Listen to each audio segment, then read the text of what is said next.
In a world where voices breathe life into pages, welcome to Sparrow's Realm. The story begins.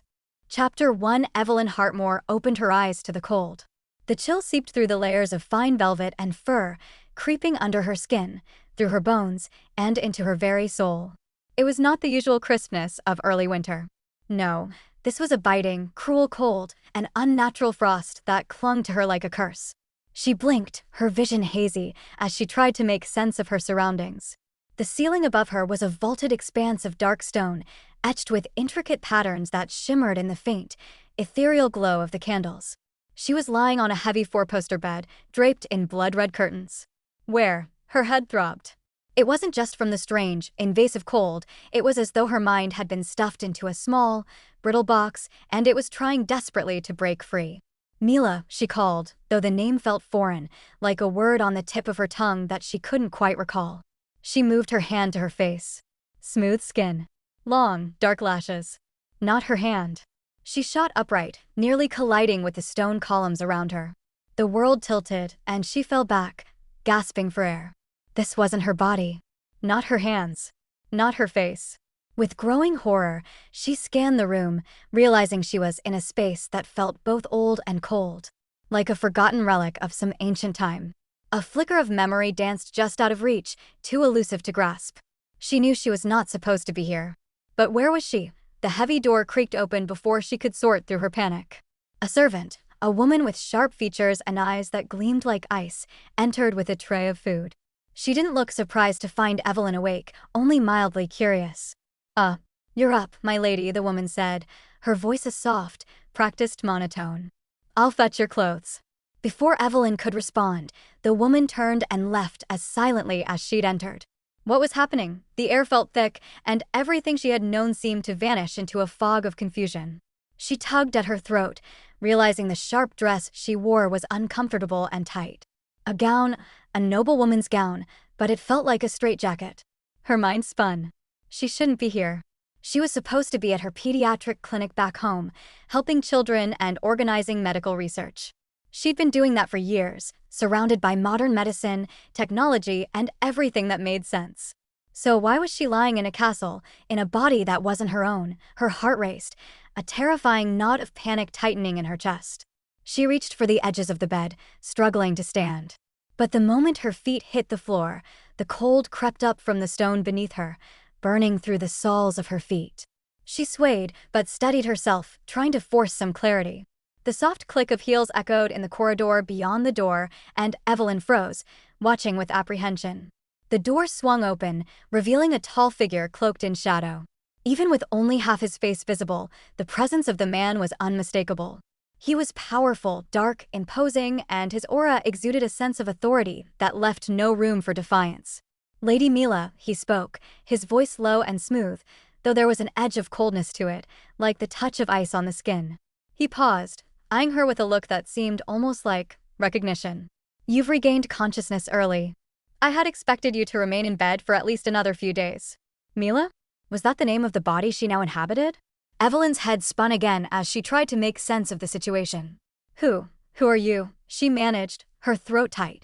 The man studied her for a long moment, his gaze unyielding. When he spoke, it was with a certainty that sent a shiver down her spine. "I am Lord Kael Viremont," he said, his name carrying a weight of authority. "The Frostlord of Iskareth." The words felt like a slap in the face, though Evelyn couldn't quite place why. She only knew that she should feel something fear? A sense of danger? But instead, there was just a strange, hollow emptiness. "Iskareth," she repeated, the name unfamiliar and distant. Her head was spinning, but she clung to the sound of it, trying to anchor herself. Where am I?" "In my castle," Lady Mila," Kael said, stepping into the room fully, his tall figure casting a long shadow across the stone floor. "You're here because I have claimed you as my bride. There are no questions." Evelyn froze, her mind racing. Bride. Her heart pounded erratically in her chest, and for a moment, the room felt like it was closing in. She glanced at the bed, the fine silks and velvet, and the feeling that gnawed at her gut. She was trapped. There was no escaping this place, no returning to the life she knew. She was supposed to be dead. That was the only thing that made sense. "You don't need to worry," Kael added, his voice oddly detached, as though it had been practiced to death. You are simply a pawn in a political game. 1 year. That is all. In a year, you will, he paused, then spoke the words that twisted something deep inside her, you will quietly perish. The words were as chilling as the frost that clung to the walls. But they weren't just cruel, they were final. There was no room for resistance, no room for negotiation. Quietly perish? Evelyn echoed, her voice a rasp of disbelief. You expect me to just, there are no expectations, only the truth. He turned to leave, as if dismissing her from his thoughts entirely. Rest, Lady Mila. The contract is already signed. As the heavy door closed behind him, Evelyn's heart thudded painfully in her chest. This wasn't real. It couldn't be real. But there she was, trapped in a stranger's life, in a world she couldn't comprehend, surrounded by power and ice that threatened to swallow her whole. And worse, there was nowhere to run. Chapter 2. Evelyn sat in the vast, cold drawing room of the Frostlord's castle, staring blankly at the walls adorned with ancient tapestries. The high windows let in a weak, gray light that barely warmed the stone.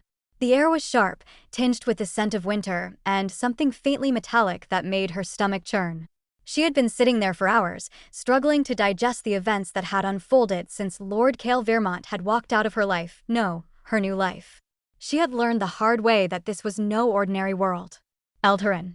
A kingdom where magic, dragons, and bloodlines governed everything. And, as it turned out, her new life was tied to one of its most powerful and feared rulers, the Frostlord of Iskareth. Her stomach twisted again, and she forced herself to breathe through it. This can't be real. I'm not supposed to be here. Her mind looped in circles, trying to make sense of it all. She had gone to bed the night before, exhausted from a long day at the hospital, and now she was in a strange land, in a stranger's body, being told she was married to a man who was apparently the embodiment of the cold, harsh north. That day afternoon, the door opened again, breaking her spiraling thoughts, and in walked Kael himself, his dark cloak billowing behind him like a storm cloud. His gaze was as sharp as ice, and when he looked at her, it was as though he could see every fracture of her being. His presence filled the room, colder than the winds that howled outside.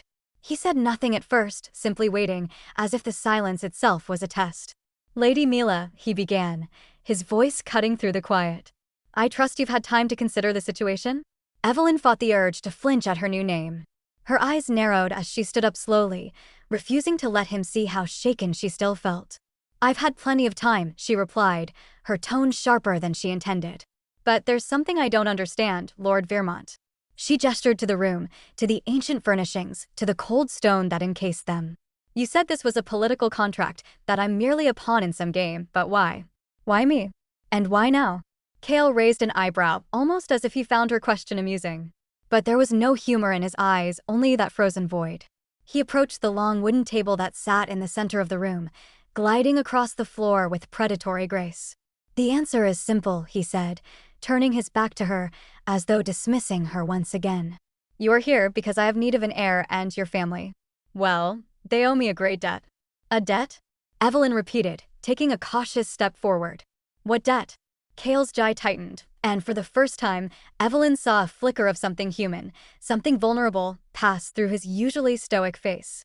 But it was gone before she could decipher it.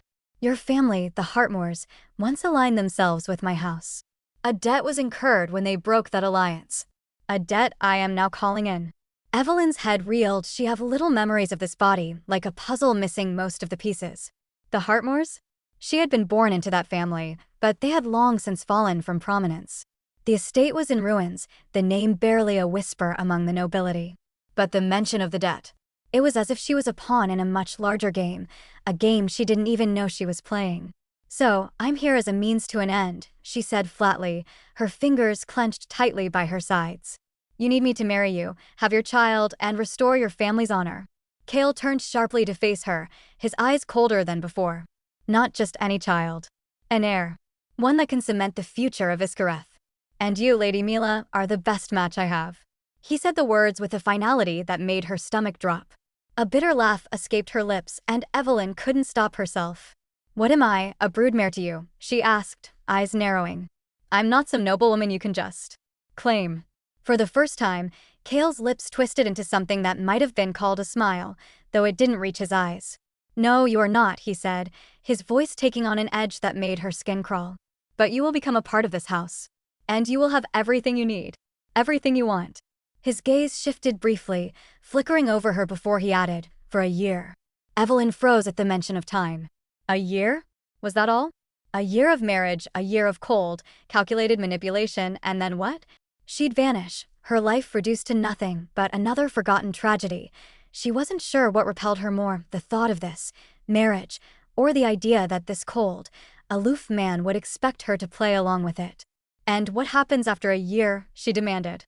"You're just going to send me away? Let me perish quietly like you said earlier." Kael's eyes flickered with something akin to a shadow, but he gave no answer.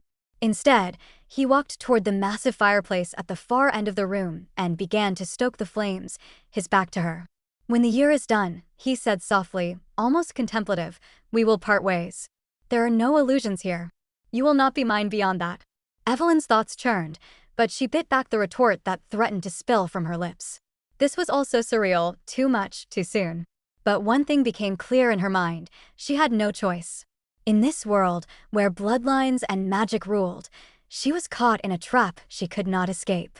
"I'll agree to your terms," she said suddenly, surprising even herself. She had no other option. If she wanted to survive in this world, she had to play the game. Kael turned sharply, as if he hadn't expected her to give in so easily. "I knew you'd understand," he replied, his eyes still distant, unreadable. "But let me make something clear, Lady Mila." He took a step closer, his towering presence imposing. "You will not interfere with my plans. You will stay out of my way. Do not expect affection. Do not expect a marriage in the traditional sense. You will live in the East Wing, and I will live here." Evelyn met his gaze, her resolve hardening. "Fine," she said, her voice firm.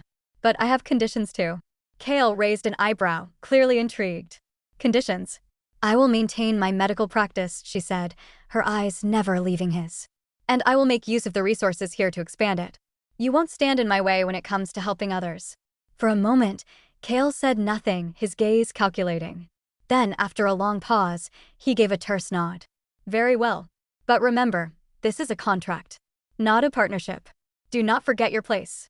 Evelyn forced herself to stand tall. She wasn't going to let fear, or Kael's icy presence, control her. She had a plan. She would find a way to break free of this web, and when the time came, she would find a way to protect herself and whatever was left of her dignity.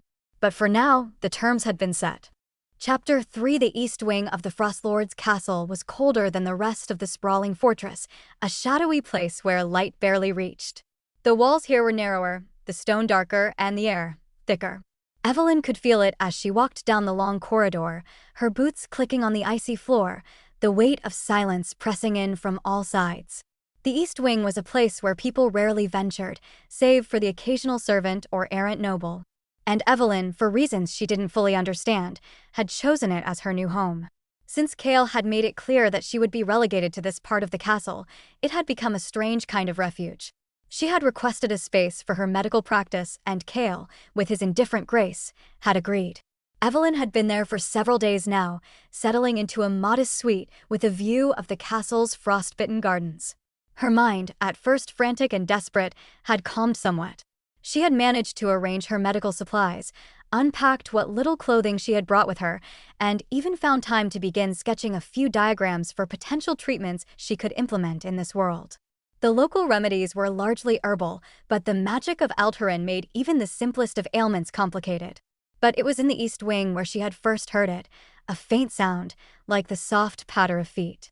It had come to her attention the first morning she had woken here, when she'd gone to explore, hoping to discover some part of the castle's true history, some way to understand the strange world she found herself in. The noises continued, soft, intermittent. A whisper of movement in the shadows. At first, Evelyn had dismissed it as the castle settling, or perhaps servants moving in the halls. But the more she walked the corridors, the more the sound seemed deliberate. It was as if something was following her, lurking just out of sight. That was when she had found them. She had rounded a corner, nearly colliding with the wall, when she saw them, 3 children, standing in the middle of the hall, their eyes wide with a kind of curiosity that was both unsettling and innocent. They didn't belong here, not in this frozen, desolate wing of the castle. The first thing that struck her was the unnatural stillness of their posture. They weren't playing or running about like normal children. Instead, they stood together in perfect synchronization, as though they were waiting for something or someone. Evelyn froze, her heart skipping a beat. Her instinct was to turn and walk away, but something stopped her.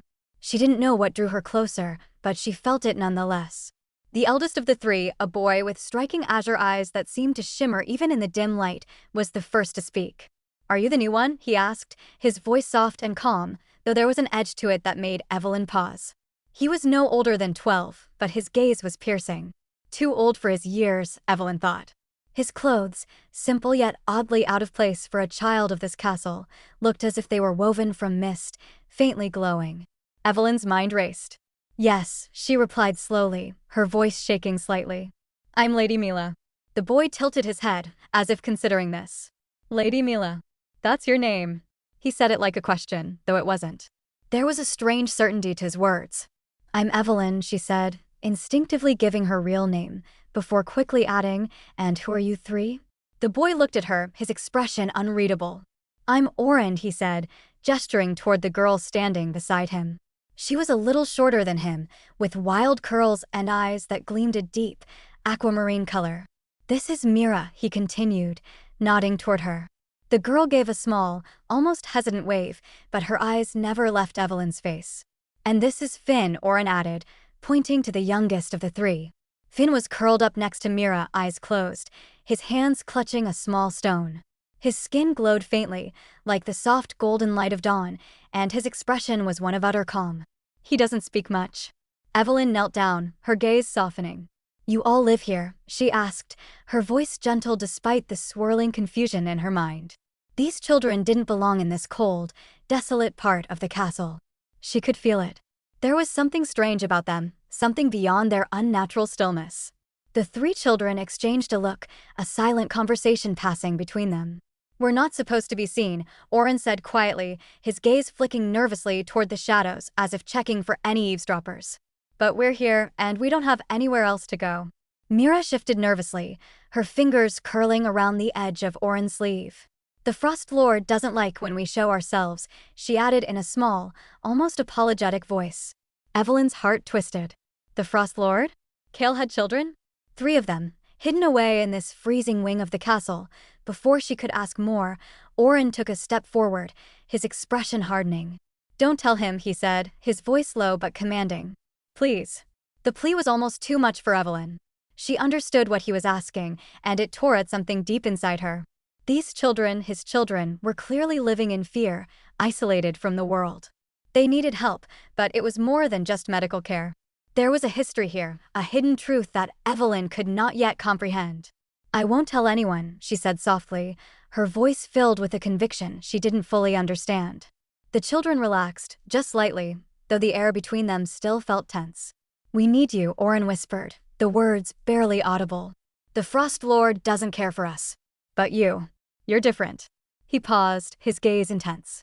"You can help us." Evelyn stood slowly, taking a step back, her heart heavy with 1,000 questions. The children needed more than just care. They needed freedom. "What's wrong with you?" she asked, her voice a little shaky, though she fought to keep it steady. "Why does the Frostlord hide you away? You're not normal, are you?" At that, the 3 children went still, a flicker of something ancient and tragic passing through their eyes. Auroras' jaw clenched, and for a moment, the world seemed to stop. "We're not like other children," Auroras finally admitted. "We're bound." His voice trembled with the weight of unspoken things. "By magic. By blood. And we can't break free." Evelyn's breath caught in her throat. "Bound?" Mira nodded solemnly. "We're not allowed to grow. Not fully." A weight settled over her chest. These children were more than they appeared, more than even Kael, with all his cold, ruthless power, seemed to realize. "I'll help you," Evelyn promised, her voice low but firm. "I don't know how yet, but I will." The 3 children looked at her, their eyes full of hope and uncertainty. And, for the first time since her arrival in this strange, frozen world, Evelyn felt a glimmer of purpose. But what kind of danger had she just stepped into? And what did Kael's involvement with these children truly mean? Chapter 4. The next few days in the East Wing were filled with a strange tension as Evelyn settled into her new role. Her medical practice, though small, was taking shape. She had begun the daunting task of organizing the rudimentary supplies left for her, studying the few notes the castle's former healers had left behind. But despite her determination to make sense of her surroundings, her thoughts kept returning to the 3 children she had met, the dragonlings as she had come to think of them. Auroras, Mira, and Finn were unlike any children she had ever encountered. Their quiet, eerie stillness, their strange magical auras, and the haunting way they spoke of their bindings made Evelyn uneasy. Yet there was something endearing about them, too. They were, in many ways, like any other children, curious, bright-eyed, but also in need of care. She had promised them she wouldn't tell anyone about their existence, and for the time being, she kept that promise. But the more time she spent with them, the more she realized how deeply they were suffering. The castle walls held them captive, but it was the ancient magic that bound them in human form that truly kept them confined. And as a healer, Evelyn knew she had to help them. But she had no idea how. Her thoughts were interrupted one afternoon when the 3 children appeared at the door to her medical wing, their faces a mixture of mischief and worry. "Lady Mila," Auroras said, stepping forward with his usual calm, We need your help." Evelyn set down the journal she'd been writing in and gave them her full attention. "What's wrong? You look troubled." Auroras glanced nervously at Mira and Finn. Myra's usual chatter was absent, her gaze flicking between her older brother and Evelyn. Finn, as always, seemed content but distant, his golden glow faintly flickering as if he had just woken from a dream. "I told them to leave it alone," Auroras continued, his voice low and almost strained. "But they wouldn't listen." Evelyn's brow furrowed. "What are you talking about?" Mira stepped forward now, her face serious. "We were practicing our magic," she explained. "But I think we did something wrong." Evelyn felt a shift in the air, something crackling with power, a subtle, dangerous energy that was too intense for children so young. Her gaze darted to Auroras, but he was staring down at the ground, as if ashamed. "I told them not to use magic without supervision," Auroras said softly, his voice thick with regret. "But they wouldn't listen." Evelyn stood up quickly. "Where did you practice?" Her instincts, honed over years of medical practice, kicked in. These children weren't just playing with magic, they were experimenting with powers they didn't fully understand. "In the garden," Mira said, her eyes wide. "Finn wanted to see if he could make the flowers glow, like he did last time." "And what happened?" Evelyn asked, her voice steady but tense. Auroras shifted uncomfortably. "Finn's magic. It's different. It's tied to the earth, to the gold in the stones here. But sometimes he doesn't know how to control it. When Mira tried to help him, it got out of hand." Evelyn's pulse quickened. "Out of hand how?" Finn, standing just behind Mira, let out a soft hum, his fingers still clutching the glowing stone. As if on cue, a small tremor shook the ground beneath them. Evelyn's heart skipped. The air shifted again, this time more forcefully. She could feel it, the magic building, thickening in the air like a storm about to break. "Finn," Evelyn said sharply, approaching him slowly. "What have you done?" For a brief moment, he glanced up at her, his sleepy eyes wide with innocence. "I didn't mean to," he murmured, his voice barely audible. The trembling intensified. Suddenly, the ground beneath Evelyn's feet cracked, sending a cascade of golden dust spiraling upward.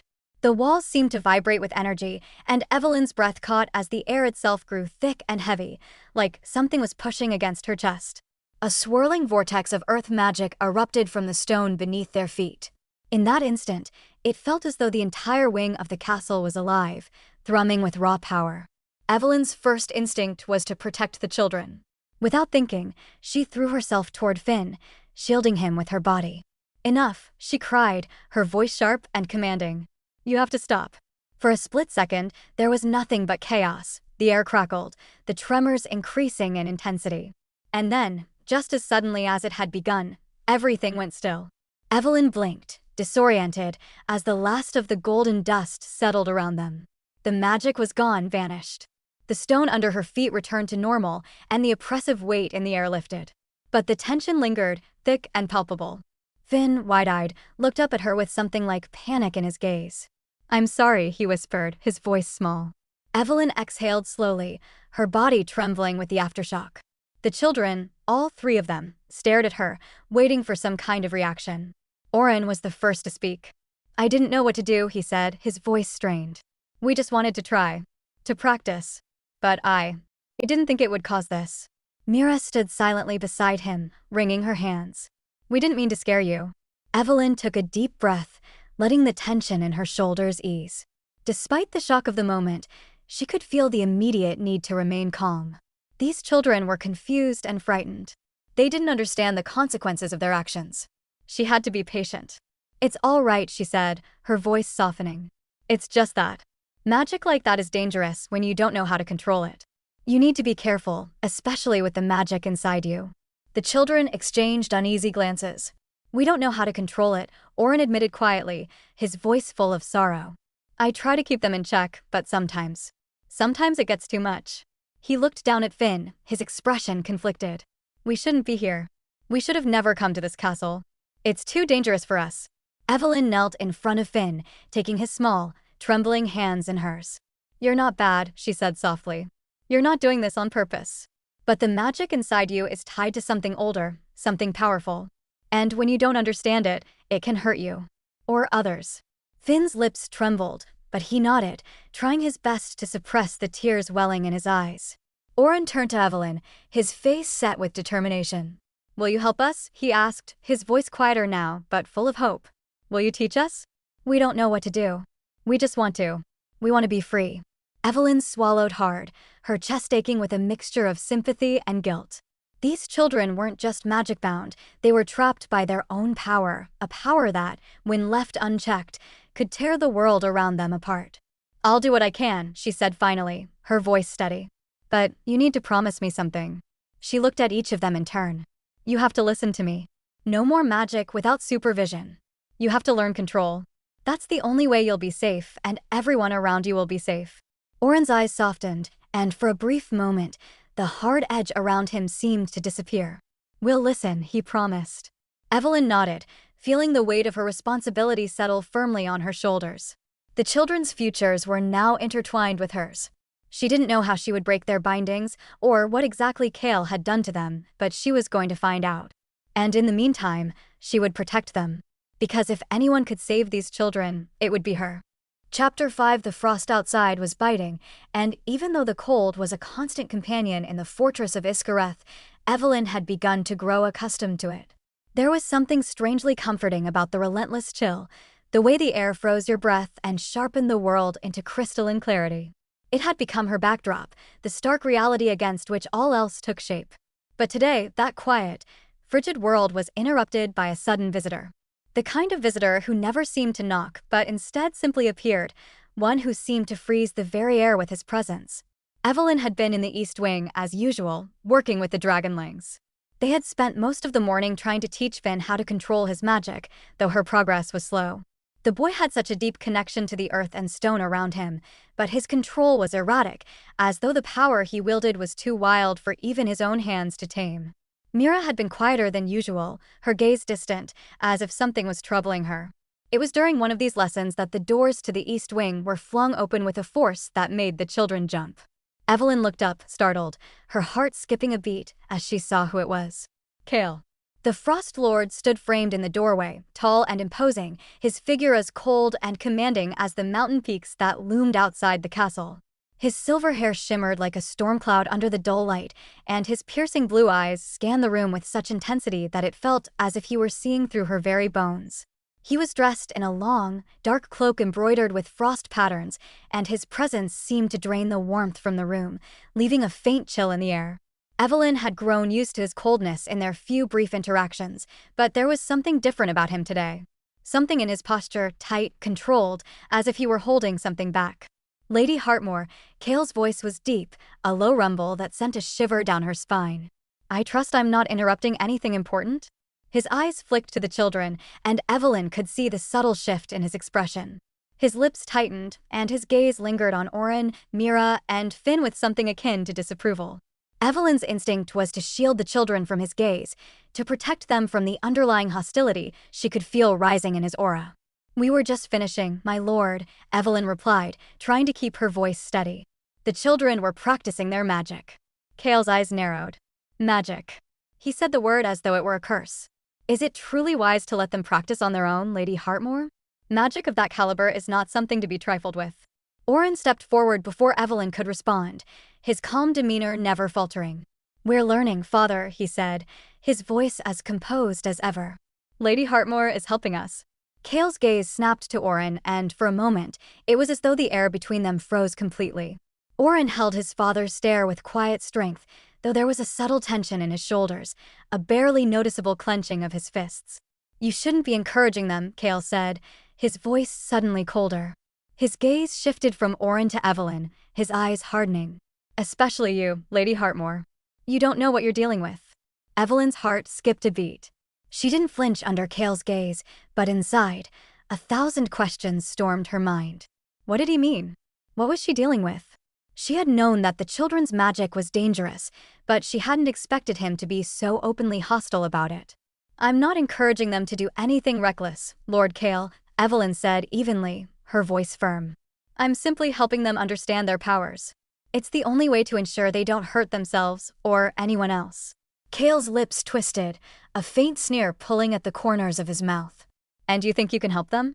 You, who know nothing of dragon magic, of the ancient seals that bind them." His words were like ice shards, sharp and cruel. Oren stiffened, but Evelyn could see the quiet anger brewing in his eyes. He was about to speak when Kael raised his hand, silencing him with a single motion. "You're too soft, Lady Hartmoor," Kael said, his voice dropping to a dangerous murmur. "They don't need your kindness, they need control. Discipline. You think that a few lessons in magic will fix what's been broken for centuries? You're wrong." Evelyn's breath caught in her throat. The way Kael spoke about the children, their bindings, it was clear he saw them as something other than children, something more like tools, weapons that needed to be perfected and kept in line. "They're children," Evelyn said, her voice low but unyielding. "And they need care. They need love."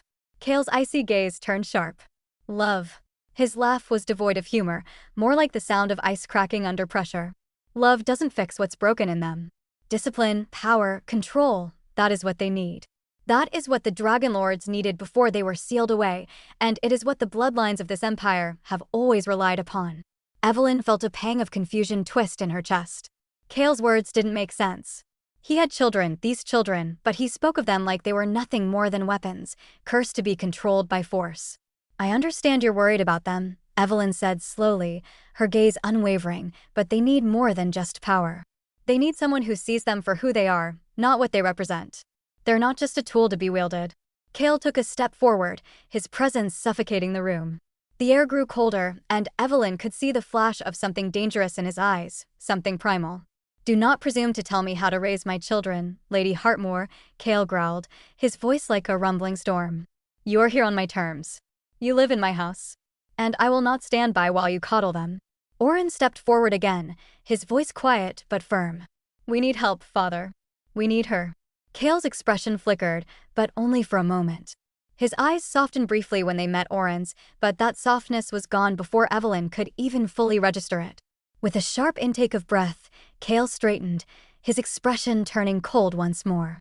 "You're asking for too much," Kael said, his tone final. "I'll give you one warning, Lady Hartmoor. Do not underestimate the consequences of your actions here." His gaze flicked to the children once more, his eyes cold and calculating. "The line between power and destruction is thin. Do not cross it." Without another word, he turned and stalked out of the room, leaving the air heavy with tension and unspoken threats. Evelyn exhaled slowly, the chill of the room suddenly feeling more oppressive than before. She wanted to shake the fear from her bones, but the truth was that Kael's words had left a mark on her. He had warned her, but what did he mean? What was the line she could not cross? The children were silent, watching her carefully. Oren's expression had softened somewhat, though there was a lingering sadness in his eyes. "I'm sorry," he said quietly. "I didn't mean for him to, it's not your fault," Evelyn interrupted, her voice calm but firm. "You're not the one to blame for your father's choices." Mira, her voice small, added, "But he's right, isn't he? We're not normal. We were never meant to be." Evelyn looked at her, her heart aching. "You are more than just your power, Mira. You are children. And that is enough. Never let anyone make you believe otherwise." But even as she said the words, a shadow crept over her, because she was beginning to wonder whether Kael might be right. The children were powerful, and that power, if left unchecked, might destroy them all. Chapter 6. The days in Iskareth grew shorter as the northern winter began to deepen. The snow fell thick and heavy, coating the castle's walls and wrapping the world in a blanket of silence. The Frostlord's estate, perched like a frozen titan amidst jagged peaks, was both beautiful and unforgiving, its grandeur a stark reminder of the ancient power that lay within the mountain's heart. Evelyn found herself drawn deeper into the mysteries of the children. Her medical expertise had proven helpful in understanding their physical needs, ensuring they were fed, clothed, and comfortable, but there was a deeper, darker mystery that she could not shake. The way their magic pulsed beneath their skin, the way it fought to break free, was not normal. Auroras, Mira, and Finn had never truly opened up about their past. Their history was like a whispered secret no one dared to speak aloud. But Evelyn knew that something ancient and powerful had sealed their fate, and it wasn't just magic. It was a curse, one that bound them to their human forms and kept their dragon spirits locked away in chains. One afternoon, while she was working in the East Wing with the children, Evelyn felt the familiar prickling of unease along her spine. The air grew heavier, charged with something unspoken. She could sense it, the ancient magic that lingered in the very walls of the castle. Something old, something cursed. Auroras sat quietly in the corner of the room, his eyes distant. He was always watchful, ever the protector of his siblings, but today he looked unusually withdrawn, as if something was gnawing at him. Mira, on the other hand, was fidgeting, twisting a small shard of glowing bluestone between her fingers. Finn, as always, seemed calm, his golden glow faint but steady, his soft hum the only sound that filled the room. "I've been thinking," Evelyn said, her voice gentle as she turned toward Auroras, "about the magic in you, and the curse that binds you." Auroras looked up, his eyes wary, as if he was not sure how much he should say. "You've seen it, haven't you? The way we're not entirely human." Evelyn nodded. "I can feel it. The magic is powerful. It's different from anything I've seen before. It's almost like it's a part of you, woven into your very essence." Auroras' gaze turned hard, the edges of his expression sharpening. "It is," he said quietly. "It's everything to us. It's our curse. Our binding." The word binding lingered in the air, thick with meaning. Evelyn took a step closer, her heart aching as she saw the raw emotion behind Auroras' calm facade. "Tell me more, Auroras. What happened to you? To the three of you?" He hesitated, his jaw tightening as though he were unwilling to share the weight of his story. But then, as if compelled by something inside him, he finally spoke. "We were born long before the curse. We were dragonlings, creatures of fire, of sky, of earth, and of the sea. But then the starbound curse was cast upon us, upon all dragons. We were bound to human forms to keep us from rising again." Evelyn's breath caught. The starbound curse. She had heard whispers of it in the old texts, but the stories were always vague, mysterious. The starbound curse. Is it tied to the old dragon lords? Auroras' expression darkened. Yes. Long ago, dragons ruled this land, but their power grew too great. They were too wild, too free. The old bloodlines of Eldharyn, the mages, the rulers, they feared us. And so, they sealed us away, casting the starbound curse over the last of us, binding our souls to human flesh. The magic that runs through our veins is our curse and our prison. Evelyn felt a chill wash over her as she processed his words. The dragons had once been gods among mortals, creatures of unimaginable power. But the fear of their strength had driven those who ruled the land to bind them, to imprison them in human bodies, unable to transform, unable to unleash their full potential. "So you're trapped?" Evelyn asked, her voice barely a whisper. Auroras nodded, his gaze distant and pained. "Yes, we are trapped in these fragile bodies, bound by the ancient seals. The magic that flows through us, our dragon spirits, they can't escape. We can't transform, we can't become who we truly are. We are just shadows of what we were." The weight of his words hung heavily in the room. Evelyn could see it now, the true cost of the curse. It wasn't just a magical binding, it was a loss of self, a stripping away of their identity. These children were not just cursed, they were broken. Their spirits, once as vast as the skies, were now confined to bodies that could never fully contain them. Mira, who had been quiet until now, looked up at Evelyn with wide, pleading eyes. "Lady Hartmoor," she said softly, "is there a way to break the curse? Can you help us?" Evelyn's heart clenched. She had no answers, no magic, no spell, no potion to break such a curse. But she couldn't say that. Not when they were looking at her like this, with such hope in their eyes. "I'll try," she said, her voice steady. "I don't know how, but I'll find a way." There has to be something that can be done. A way to free you. Oren's eyes softened slightly, but there was a sadness there, too. There are no easy answers, he said, almost as if speaking to himself. The starbound curse is ancient, older than this kingdom. Only the strongest magic can break it, and even then, it requires more than just power. It requires a sacrifice. Evelyn felt a shiver run down her spine. A sacrifice?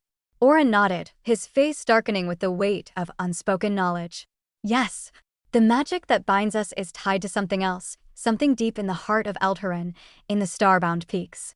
The last of the dragons sleeps there, and to break the curse, we would need to awaken them. But awakening the dragons comes at a cost. There is always a price. Finn, who had been quiet, finally spoke. His voice was soft, almost like a murmur. The price is blood. Evelyn turned sharply toward him.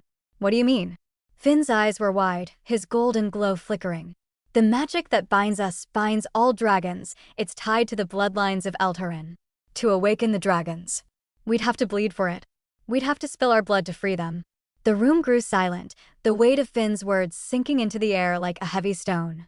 The children, the dragonlings, had known this all along. They had known the cost of breaking their curse. And yet, despite the fear, despite the pain, they still held on to hope. Evelyn's heart ached for them. To break free, they would need to pay with their very essence. The very thing that made them who they were. And yet, she knew one thing for sure, she would help them. No matter the cost. I won't let you do this alone, she whispered, her voice firm. I will find a way. I will help you break the curse, no matter what it takes. But even as she spoke the words, doubt gnawed at her heart. Was she truly ready for the price they would have to pay? Was she prepared to risk everything to free them? The answers, for now, were uncertain. But she couldn't turn away from them, not when they needed her the most. And so, with the weight of the starbound curse pressing on her shoulders, Evelyn made a promise. She would find the path to freedom. And no matter the sacrifices it required, she would walk it with them. Chapter 7. The grand halls of Solmere were alive with the hum of whispered conversations, the clinking of glass, and the soft rustle of velvet gowns as the city's nobility gathered for yet another lavish banquet. The castle's grand ballroom shimmered in the glow of dozens of chandeliers, their flames flickering in rhythm with the murmurs of court intrigue that fluttered from one group of nobles to another. Evelyn was somewhat out of place among them. She had never been one for the pomp and circumstance of nobility, let alone the backstabbing and political maneuvering that seemed to underlie every polite exchange. But tonight, she had a role to play. Tonight, she was not just a mysterious, silent wife to the Frostlord. She was a lady of the court, and, as the newest and most intriguing member of the noble world, her presence was being noticed by more than a few curious eyes. She adjusted her gown, an elegant black and silver creation that mirrored the chill of Iskareth, and took a deep breath. The dress, though beautiful, felt like a cage around her, far too tight and stifling, but it was necessary. This was the game she had to play now. And she had learned the hard way that appearances in Solmere could make or break one's reputation. Across the room, Kael stood like a glacier, silent, watchful, and commanding. His sharp gaze swept over the nobles as though daring anyone to challenge his authority. His cloak, dark as midnight and embroidered with frost patterns, made him look like a shadow in a room full of stars. He didn't seem to notice Evelyn, or perhaps he chose not to. He rarely did. Evelyn, still adjusting to her role as the Frost Lady, glanced around the room.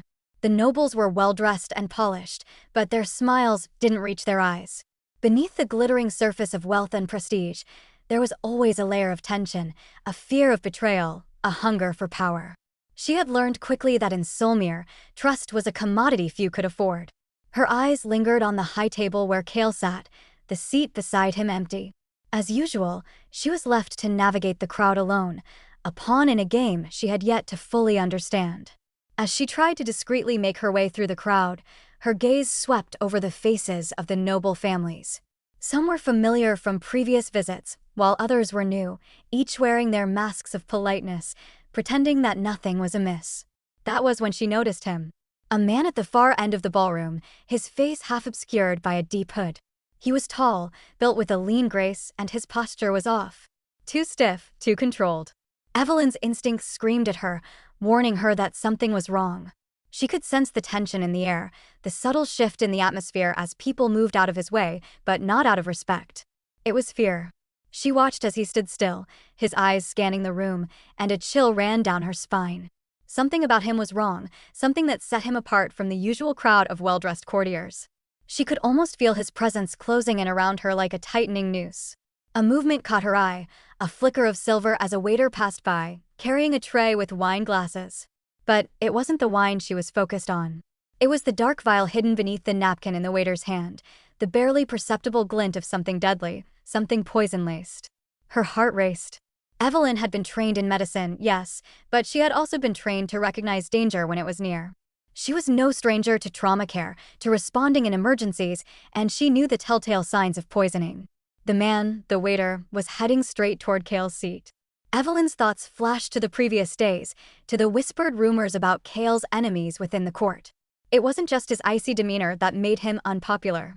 His power was a threat to many who hoped to gain favor by destroying his reputation, or worse, his life. She didn't hesitate. In an instant, Evelyn moved through the crowd with a swiftness that surprised even her. She reached the high table just as the waiter approached Kael, his hand extending toward the glass of wine beside him.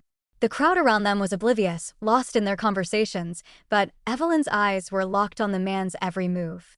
Without a second thought, she stepped forward and grabbed the waiter's wrist, stopping him just before the deadly liquid could reach its target. "Excuse me," she said sharply, her voice cutting through the chatter of the room. Her grip was firm, her eyes never leaving the waiter's face, which was now pale with shock. "I believe you've made a mistake." The waiter stammered, caught off guard. But Evelyn wasn't finished. She yanked the vial from beneath the napkin, revealing the dark liquid inside. Gasps rippled through the room as those around them began to take notice.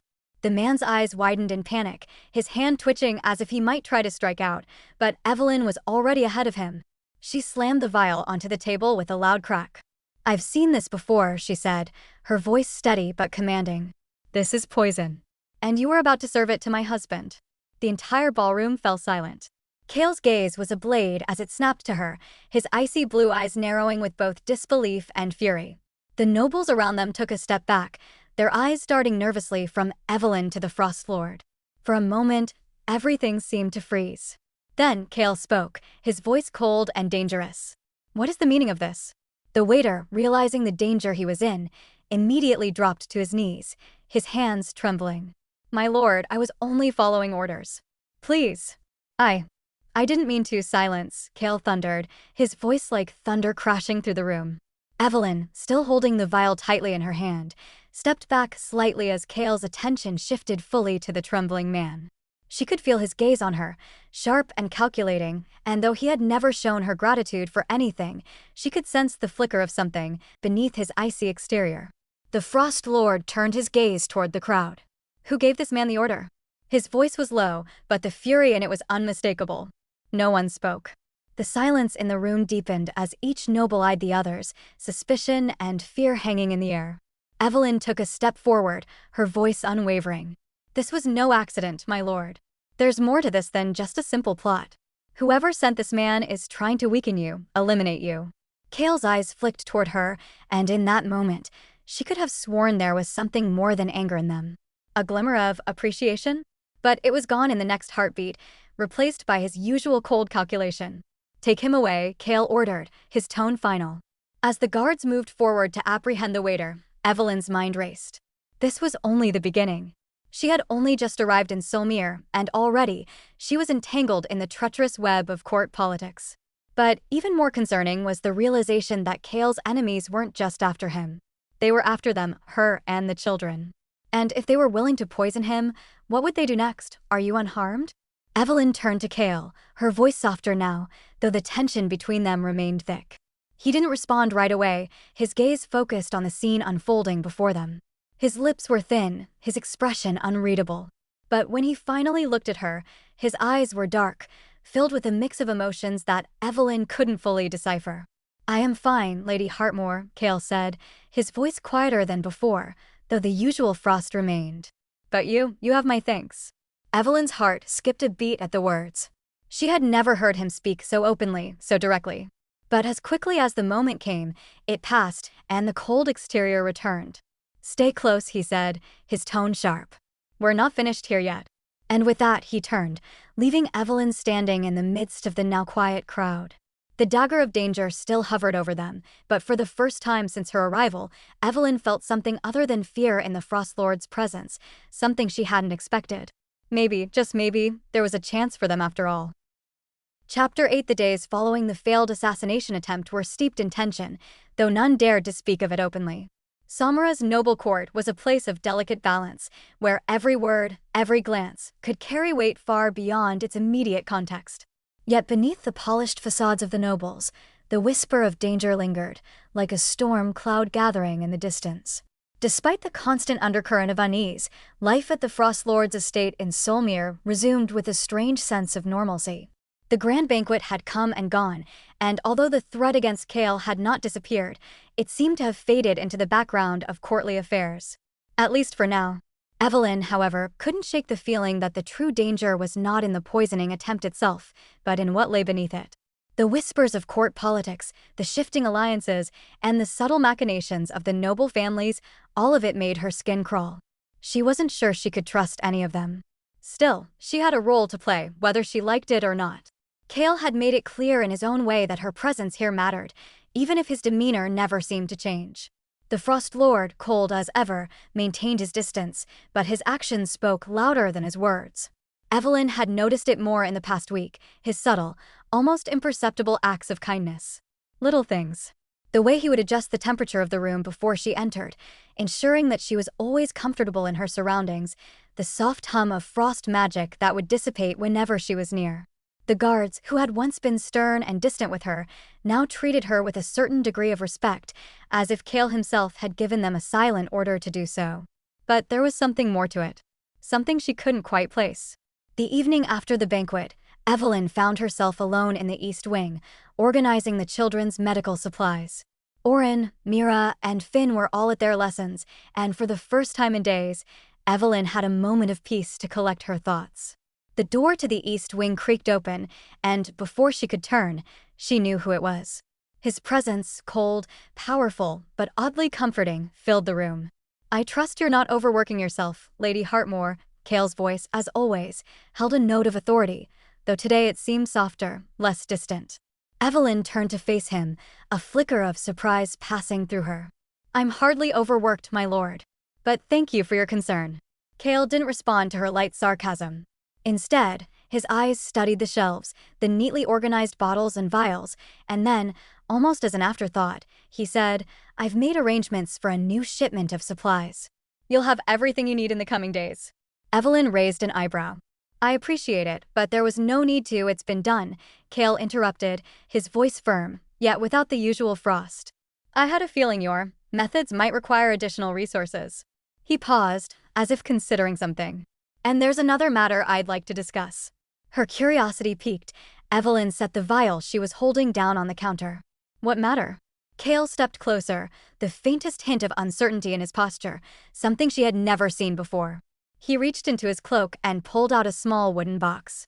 It was intricately carved with swirling patterns of frost, its surface polished to a smooth, mirror-like sheen. He placed it gently on the table between them. "Open it," he said, his voice quieter now, almost hesitant. Evelyn's fingers hovered over the box. She could feel the weight of Kael's attention on her, the way his gaze seemed to follow every motion. Slowly, she lifted the lid. Inside, nestled on a bed of soft, enchanted cloth, lay a beautiful silver pendant.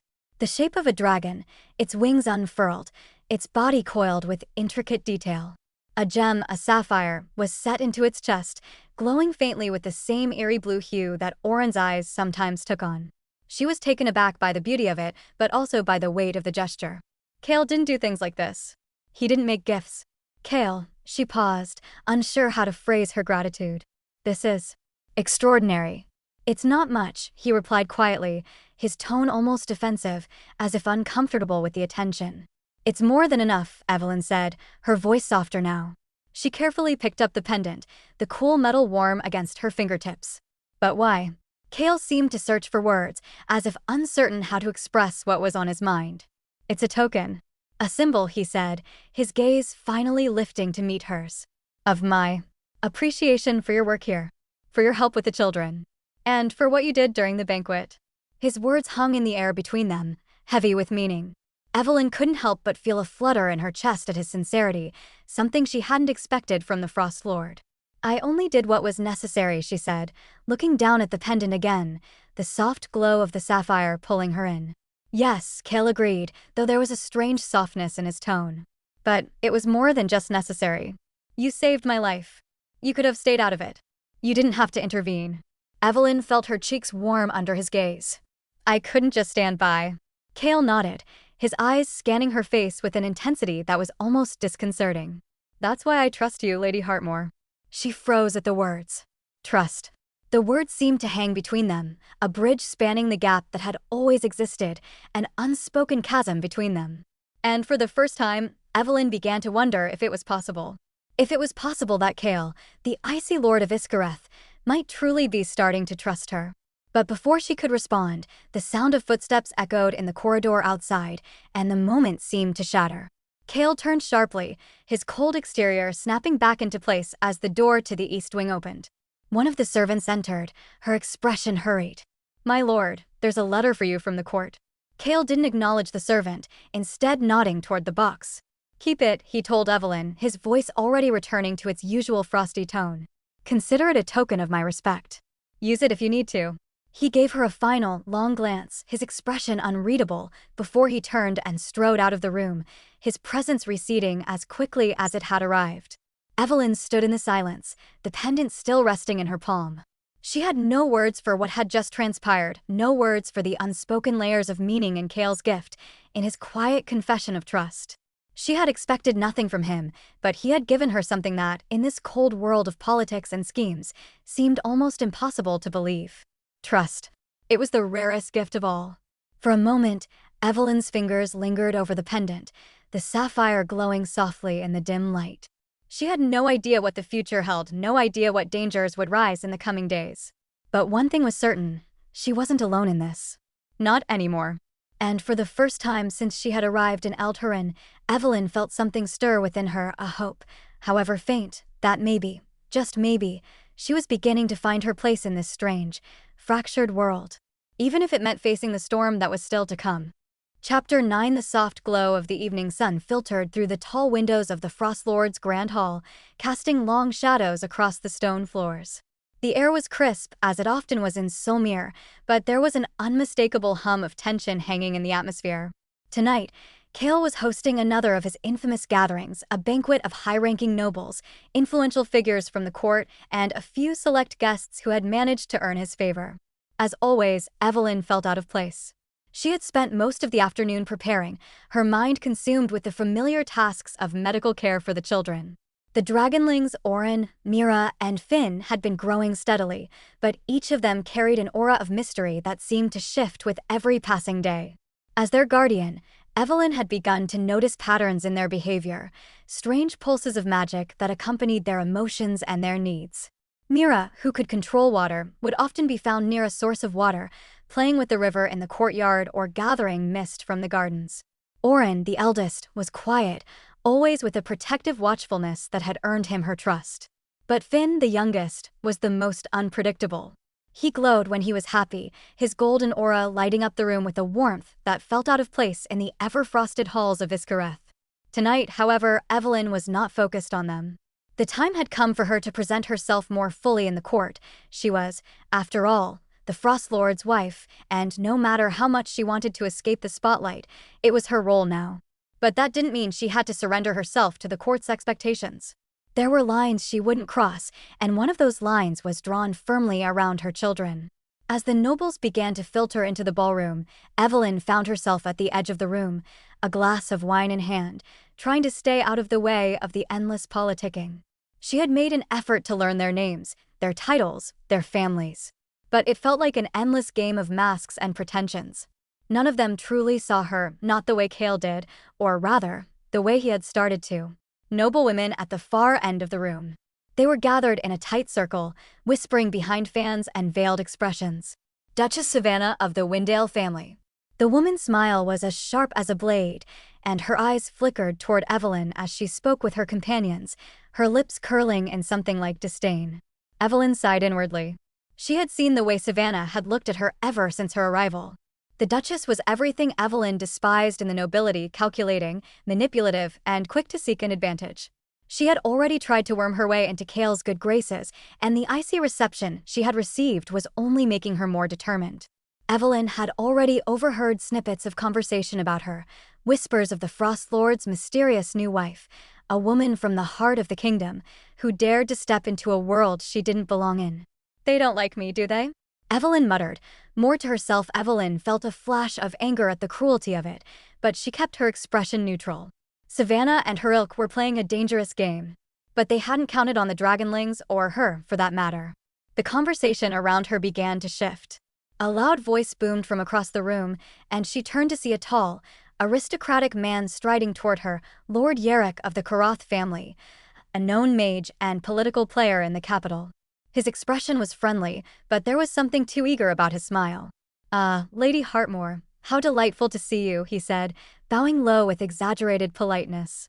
His eyes lingered on her with far too much interest. "The rumors are true, I see. You've brought life to the Frostlord's cold house." Evelyn stiffened, but forced a smile. "Thank you, Lord Yerrick. I trust you're enjoying the evening." "Enjoying?" He chuckled, and his eyes flicked toward the group of noblewomen, Savannah included, who were watching with curiosity. "It's impossible not to enjoy a gathering such as this, but I must admit, I'm more interested in what brings you to our fine city, Lady Hartmoor. Surely a woman of your talents has more to offer than just a political marriage to a man like Kael." His words were a veiled insult, disguised as flattery. Evelyn didn't rise to the bait. Instead, she met his gaze with a quiet resolve. "I've come to make the best of a situation," she said, her voice even. "And I've found that the most powerful magic is not one of sorcery, but of kindness and understanding. Something I fear many here might find unfamiliar." The thin smile that played at Jarek's lips faltered for just a second, and Evelyn took that as a victory. Evelyn's heart clenched as she followed his gaze toward the center of the room, where the Duchess and her friends were speaking animatedly to Kael. His posture was perfectly poised, his icy gaze focused elsewhere, but Evelyn could see the tension in his shoulders, the way his jaw was set. The nobles were closing in on him again, probing, pushing, trying to get a reaction from the man who had ruled the north with such cold efficiency. She turned back to Lord Yerrick, who was still waiting for a response, though it was clear that Evelyn wasn't interested in continuing the conversation. As she walked away, her mind churned with possibilities. There was a brewing storm at court, one that had nothing to do with the threats of assassins or dangerous alliances. It was the tension between the Frostlord's court and the family he had built, a family that, at the moment, was hidden away from the world's eyes. Chapter 10. The night had fallen heavy over Iskareth, a blanket of snow stretching endlessly under the star-filled sky.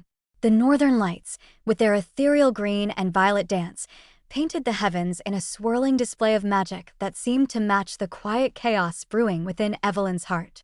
She stood alone on the balcony of Kael's estate, her breath coming in soft, clouded puffs that disappeared into the chill air. The view was breathtaking, even now, when it seemed the world had frozen in time. The icy spires of the castle rose sharply in the distance, their peaks kissed by the aurora's glow. Below, the frost-covered trees in the forest swayed in the wind like ancient, silent sentinels. Evelyn pulled her thick cloak tighter around her shoulders, the warmth of her breath already fading into the cold air, but her thoughts were far from the chill biting at her skin. Her gaze lingered on the horizon, the far-off mountains that bordered Kael's kingdom. The star-bound peaks, they were called, where the dragons had once roamed free, long before magic had bound them in human form. Now, they were merely an echo of something long lost. What if we could set them free? She thought, wondering about the children, about Orin, Mira, and Finn, and the deep, powerful magic that tied them to this land. She was learning, slowly, that the secrets of this kingdom ran deeper than even she had first realized. Her fingers brushed against the railing, cold and smooth under her touch. Could she truly change their fate? Could she free them? A noise behind her broke the reverie, and Evelyn didn't need to turn to know who it was. His presence was unmistakable, Kael, of course. He had a way of moving silently, a shadow that crept into the corners of her thoughts whether she wanted him to or not. "Not much of a crowd tonight," he said, his voice low, but with a faint edge of amusement. "You've abandoned your guests, Lady Hartmoor." Evelyn smiled slightly without looking at him. I think they'll survive without me for a few minutes. I needed some air.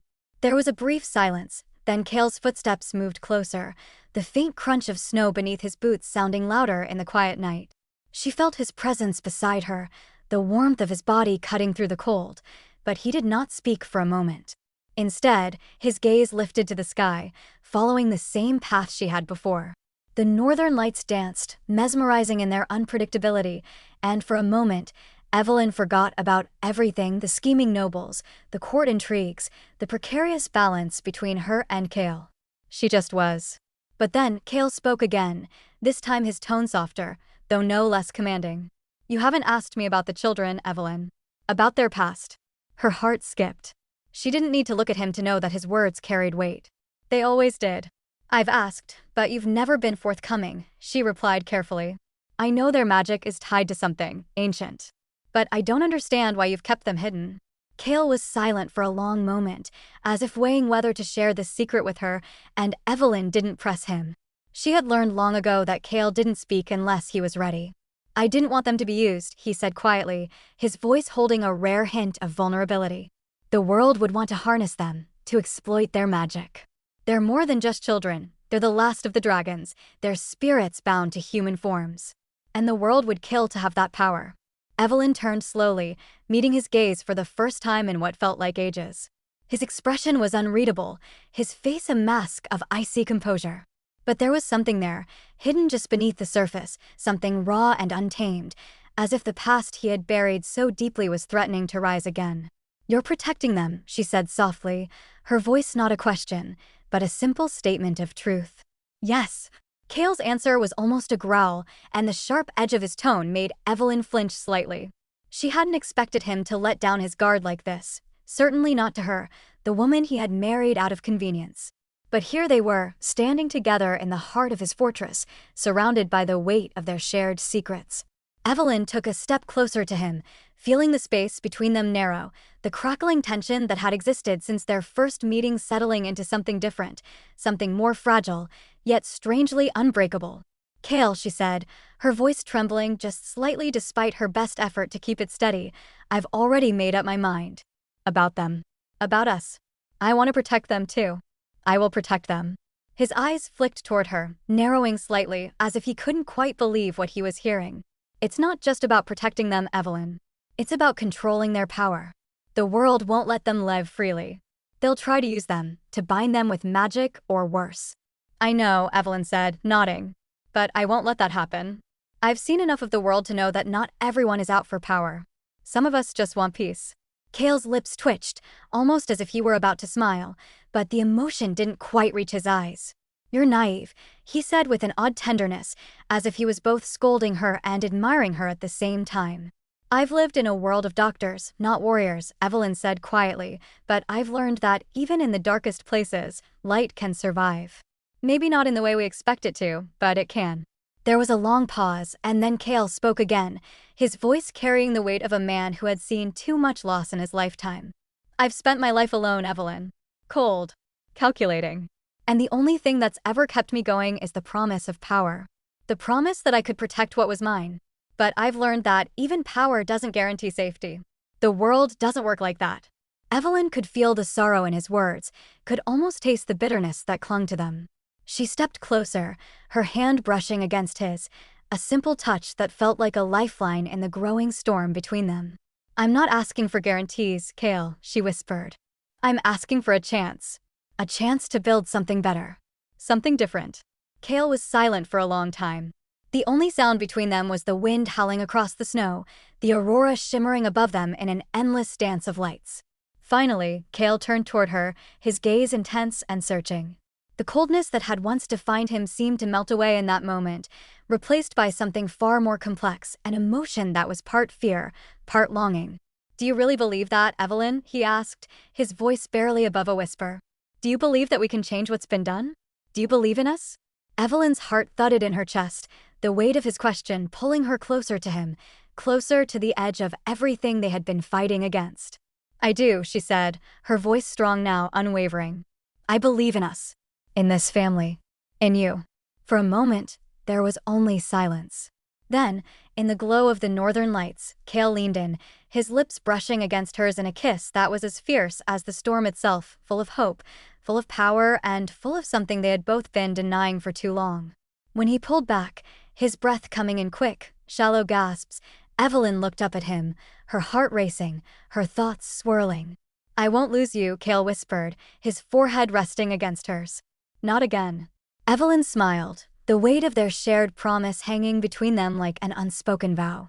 The world outside might be cold, but here, under the starlight and frost, they had something no one could take away. Something that was theirs. Together. If you enjoyed the journey, don't forget to like, subscribe, and ring the bell for more tales from Sparrow's Realm. Until next time, keep listening, and let your imagination soar.